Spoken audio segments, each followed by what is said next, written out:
Delegating tasks matters. Yes, it does. So you know it makes sense to study the imperative mood in French.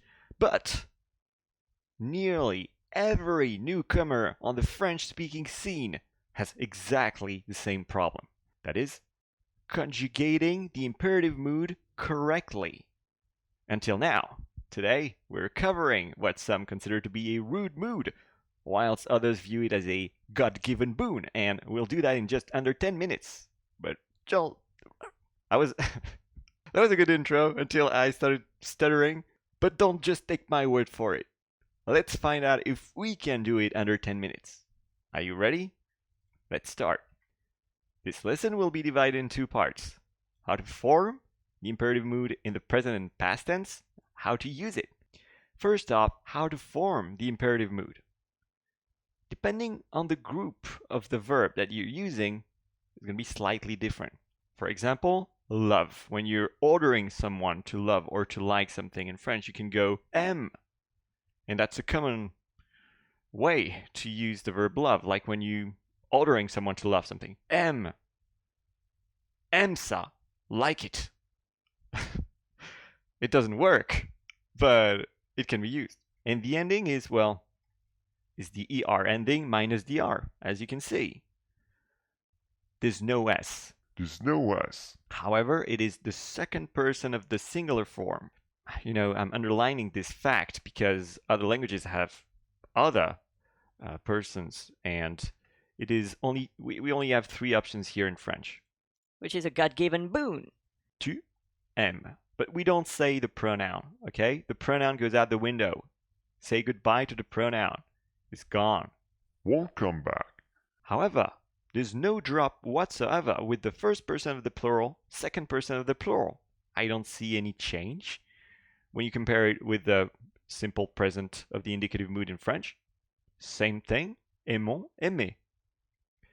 Addressing the group of people you are in and to which you belong, or addressing someone politely, or several people. Aimer. Then, group two verbs. Fini. Finish. You know, finish this. Finish your homework.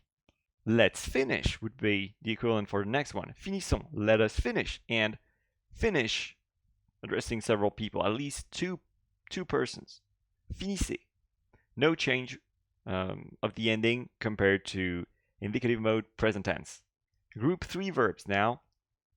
You know, they are irregular by nature. So that means that as it comes to the stem of the verb, it's not always going to be predictable what it is.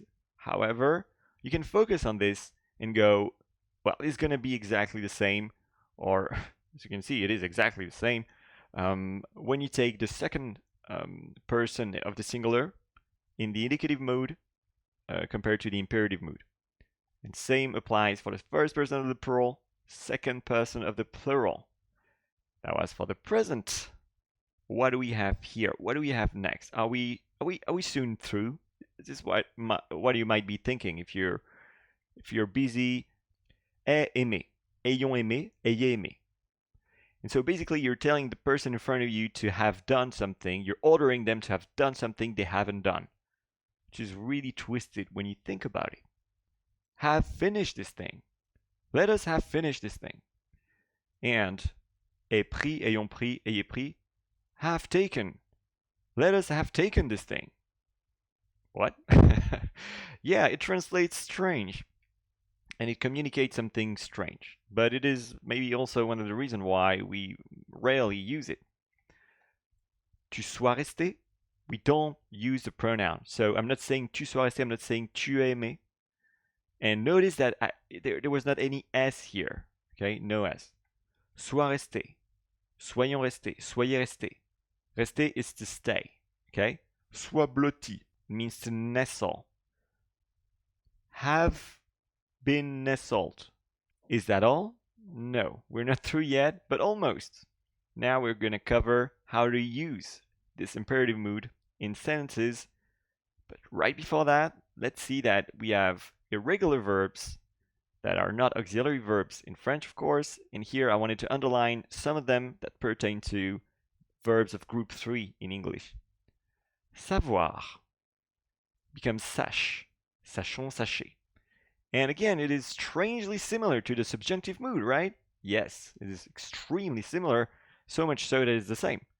Sache, sachons, sachez, except you're not going to have an S here, although you're addressing someone in the second person of the singular form.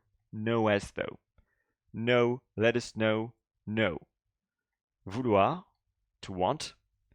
Veut, veuille. Voulons, voulez, veuillez. And here we have this antique form that I really like to use because it gives you that elegant style that cannot be imitated, that is out of style, up to the point where it comes back to the forefront of your life and you go, why did it ever go out of style? I don't get it. I want to bring it back. Let's bring back veuille. Let's bring it back. In English, that would translate into want this, ordering someone to want something, or please want. It is a slightly more sophisticated version of want. Veuille, or voulons, let us want, or want, addressing several people, second person of the plural, or veuillez, please want. And there was an exception here with a singular pronoun too, ER verbs with DS goodbye. And I already said that 2 times, 3 times, so I'm saying it again because repetition works great with memory. Regarde ce tsunami. Look at this tsunami. No S. Why? Because it is an ER verb, second person of the singular form in the imperative mood. Regarde ce tsunami. And finally, the imperative mood combines with stressed pronouns and or direct object pronouns. This is interesting. Regarde-la, look at her. Well, here you have a hyphen right after the verb. Demande-lui, ask him. No hyphen in English, hyphen in French. Appelle-moi, call me up. Hyphen. Prêtons-la leur. La leur. Okay, maybe like it's easy to understand that let's lend is prêtons, imperative. But then la, what? And leur, what? La refers to it. And to them refers to leur. And so we have indirect object pronoun, direct object pronoun, and they're all combined with a hyphen. And we're going to sum it all up now because it's already the end of the lesson. How to form an imperative? Well, ER, IR, RE verbs or group 3 verbs. It's exactly the same as the present tense indicative mood, except for group 1 verbs, second person of the singular. We drop the S, and in the past, you combined the subjunctive mood present tense of the auxiliary avoir or être, and you add it with the past participle of the verb of your choice. That gives us that result. It's very uncommon to hear people use the past tense of the imperative mood, but something worth knowing.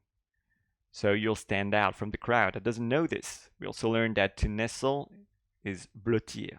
To be nestled, être blotti. I really like that verb in French. It's a top verb.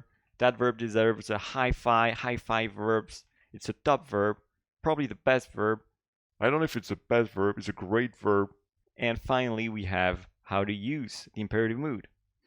How to use it effectively? Well, we learned that there are irregular verbs in the third group that completely change their forms here, and you have to know them, savoir, vouloir, more of them on the website, clubgeethan.com. There's a link below the video, of course, with an exercise waiting for you, but let's finish summing up this lesson. We learned many times that there's no S. When you conjugate in the imperative mood, second person of the singular form, no S when it is a ER verb, verb of group 1, and finally, that beautiful hyphen that comes right after the verb in the case of combining a direct pronoun, indirect pronoun, or a stressed pronoun with a verb in French. Are you ready to tackle that exercise? I sure hope it is motivating for you to follow these lessons. In the meantime, thank you for your attention, and that's it for now. Bye for now.